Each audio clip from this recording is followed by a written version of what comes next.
Bienvenidos a un nuevo video en donde vamos a estar hablando acerca del calor latente. Entonces, este es un video acerca de termodinámica, el estudio de la temperatura en cuerpos en donde se presenta alguna fuerza. ¿Qué sucede? No es que el calor esté latiendo, como el corazón. No, esto no sucede. Resulta que el calor latente va a ser una cantidad de algo. ¿En qué unidades está expresada el calor? ¿O qué es el calor de por sí? El calor es una energía, ¿cierto? Es la manifestación de energía de la temperatura. Y esa cantidad de energía es necesaria para hacer algo, para hacer un cambio. ¿Y hacer un cambio en qué? Vamos a estar hablando acerca del estado de agregación, el cambio de fase de alguna especie, alguna sustancia, algún compuesto.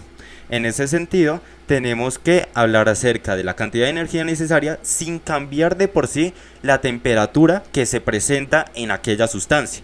Solo se va a dar cuando se presente estado sólido, líquido, gaseoso.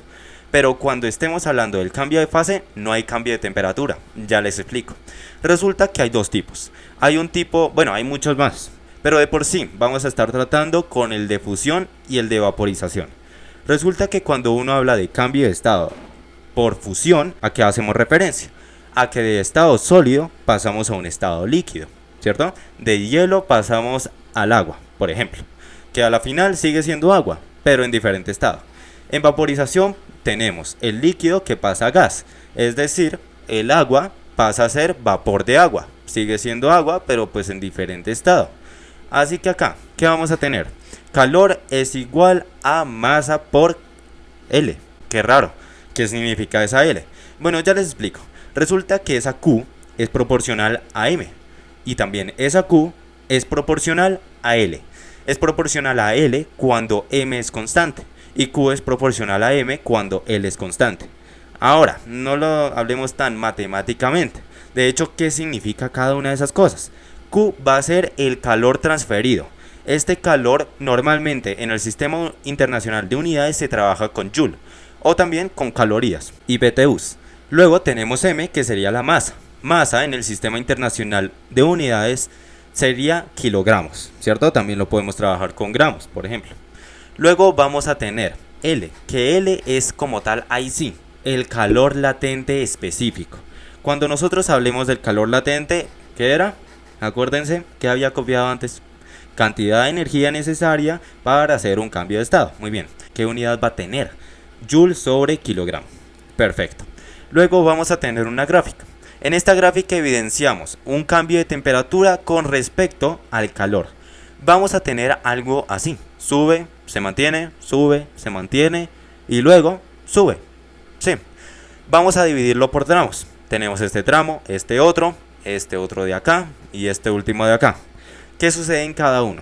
Cuando esté subiendo significa que está en un estado como tal, o sólido, o líquido, y luego un estado gaseoso.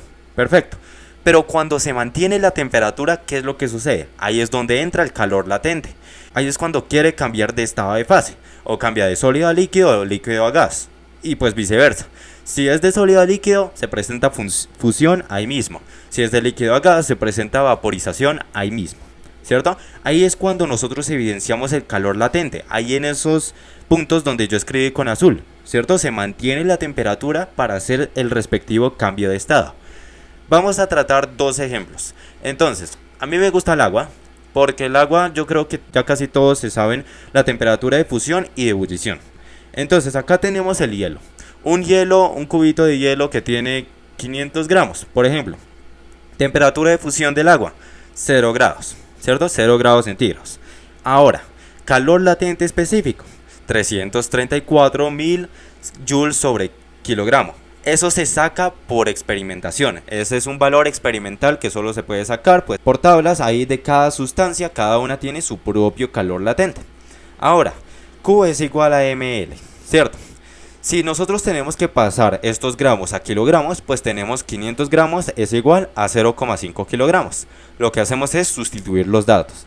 Calor transferido o calor, la cantidad de energía necesaria es igual a 0,5 kilogramos por 334.000 joules sobre kilogramo. Cancelamos kilogramo con kilogramo y nos va a quedar un resultado de 167.000 joules. Esa es la cantidad de energía necesaria para hacer ese cambio, esa fusión. ¿cierto? Acá no incide la temperatura, no tuvimos que colocar el 0 grados ni un 273 Kelvin, no se necesitaba, ¿cierto? Porque ahí, a ver, cambia el calor, pero no cambia la temperatura, ¿cierto? La temperatura se mantiene constante. Ahora vamos a trabajar un segundo ejemplo.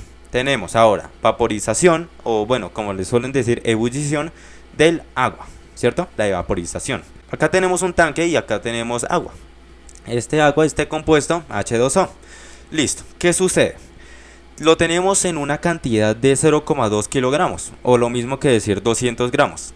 Tenemos una temperatura de ebullición de 100 grados centígrados. Ahora, calor latente, ¿a cuánto equivale?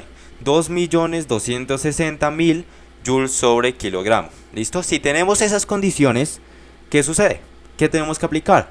Pues la fórmula de calor transferido es igual a masa por calor latente específico. Teniendo eso en cuenta, la masa es de 0,2 kilogramos. El calor latente específico, 2.260.000 joules sobre kilogramos. Ahora, ¿qué tenemos que cancelar? ¿Qué unidades? Kilogramo con kilogramo. Y eso nos va a quedar en unidad de joule. Al efectuar aquella multiplicación nos va a quedar un resultado de 452.000 joules. A ver, yo les pregunto. En el segundo ejemplo teníamos menos cantidad de sustancia, ¿cierto? Si habíamos dicho que a mayor masa había mayor calor, entonces ¿por qué el segundo fue mayor que el primero? ¿Por qué? Porque en el primero nos dio 167.000 y en el segundo nos dio 452.000. Pues vean la diferencia entre el calor latente específico. Calor latente específico fue mucho mayor, fue altísimo comparado con el primer ejemplo. Sí, la masa disminuyó, pero pues muy poquito. Entonces, esos son los cambios que uno tiene que notar. Habiendo dicho eso, ejercicio resuelto, muchas gracias por la atención prestada. Espero este video haya sido el mayor agrado en comentarios. Alguna duda, como siempre, hasta la próxima, así que...